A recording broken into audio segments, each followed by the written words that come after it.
നമസ്കാരം. സത്യം 100% മറ്റൊരു എപ്പിസോഡിലേക്ക് ഹൃദയം നിറഞ്ഞ സ്വാഗതം. ഇന്ന് പറയുന്നത് 2015 കോട്ടയത്തെ പ്രസിദ്ധമായ നാഗമ്പടം സ്റ്റേഡിയത്തിൽ നടന്ന ഒരു സംഭവമാണ്. ഞാൻ ദൃക്സാക്ഷിയാണ്. 2015 കോട്ടയത്തെ പ്രശസ്തമായ ഒരു മാധ്യമ സ്ഥാപനം ഒരു വലിയ മെഗാ ഷോ ആ ഗ്രൗണ്ടിൽ സംഘടിപ്പിച്ചിരിക്കുകയാണ്. ആയിരക്കണക്കിന് ജനങ്ങൾ ഗ്രൗണ്ടിൽ നിറഞ്ഞു കഴിഞ്ഞു. കാരണം ഉദ്ഘാടകൻ സാക്ഷാൽ മമ്മൂട്ടിയാണ്. മുഖ്യ പ്രഭാഷണം നടത്തുന്നത് ബാലചന്ദ്ര മേനോൻ. അങ്ങനെ സിനിമാ രംഗത്തെ പ്രതിഭകൾ അണിനിരക്കുന്ന സ്റ്റേജാണ്. അത് കഴിഞ്ഞ് കോമഡി ഷോയും ഗാനമേളയും ഒക്കെ വെച്ചിട്ടുണ്ട്. വലിയ ജനക്കൂട്ടം. മിടുക്കിയായ ഒരു ആങ്കർ, ഒരു അവതാരക, 10-23 വയസ്സുള്ള ഒരു പെൺകുട്ടി ഭംഗിയായി പരിപാടികൾ അവതരിപ്പിക്കുന്നു. എല്ലാം വേണ്ടവണ്ണം പറഞ്ഞു വരുന്നു.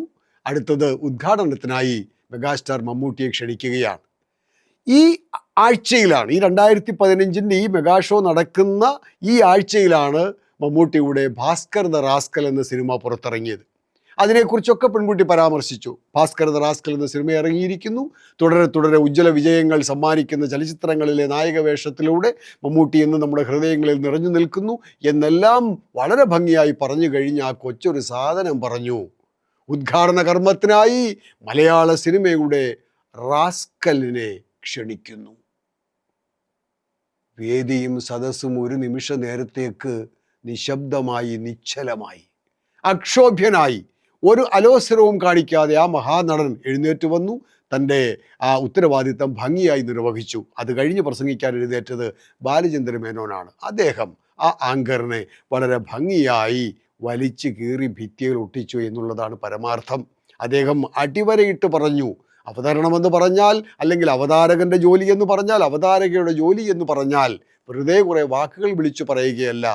ആര്, എന്ത്, ഏത്, എവിടെ, എപ്പോൾ, എങ്ങനെ എന്നോർത്ത് വളരെ വിചാരത്തോടെ, വളരെ വിവേകത്തോടെ ചെയ്യേണ്ട ജോലിയാണ് സ്റ്റേജിലെ പരിപാടികളുടെ അവതരണമെന്ന് ഭരത് ബാലചന്ദ്ര മേനോൻ ആ പെൺകുട്ടിയെ തിരുത്തിക്കൊണ്ടും ഈ വേദിയിൽ ഇത്തരത്തിൽ നിൽക്കാൻ ആഗ്രഹിക്കുന്ന എല്ലാ അവതാരകർക്കും ചൂടൻ ഒരു സന്ദേശം നൽകിക്കൊണ്ടും അദ്ദേഹം തൻ്റെ പ്രസംഗം അവസാനിപ്പിച്ചു. അതുകൊണ്ട് ഒരു പരിപാടി അവതരിപ്പിക്കുമ്പോൾ, സ്റ്റേജിൽ വിശിഷ്ടാതിഥികളെ ക്ഷണിക്കുമ്പോൾ ഒരുപാട് ശ്രദ്ധിക്കേണ്ടതുണ്ട്.